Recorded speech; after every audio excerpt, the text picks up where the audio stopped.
You may have heard that we have a wee bit of a plastic waste problem. And you may have heard that plastic recycling is a joke and that plastics take forever to break down.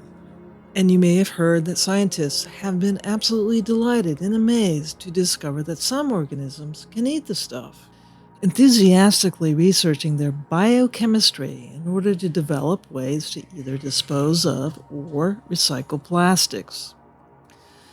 But I think our enthusiasm is sort of missing a point. Life is, if anything, very adept at leveraging any form of resource in order to sustain itself. Some of the most ancient strains of life, like archaea, happily munch on methane. And we've discovered entire ecosystems that munch on oil seeps. It begs the question that with such an ample food supply floating around in the oceans or lying in great heaps in landfill, that some enterprising microbes won't eventually land on a way to make a meal of all this. And at that point, it'll be gold rush time.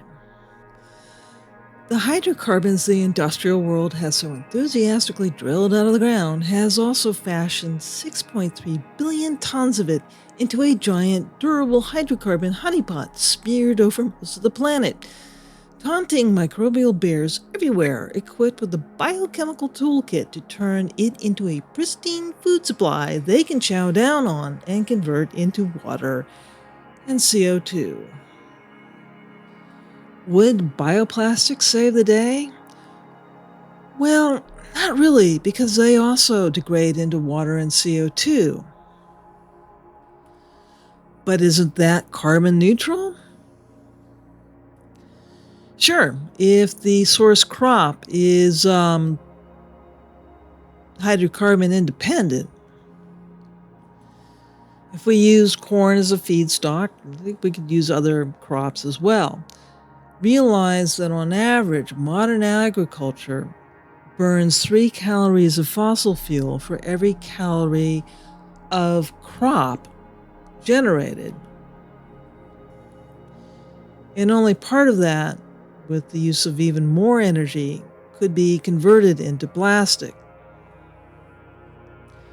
Do you see the problem here?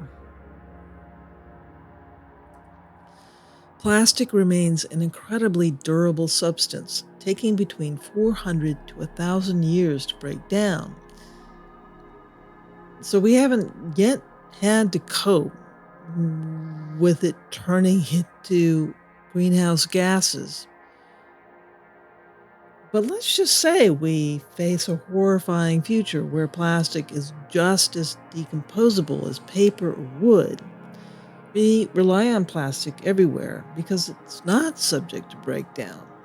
And we would have to contest with a world where microbes would be coming after our jerseys, t-shirts, and underwear, liberating it all as greenhouse gases.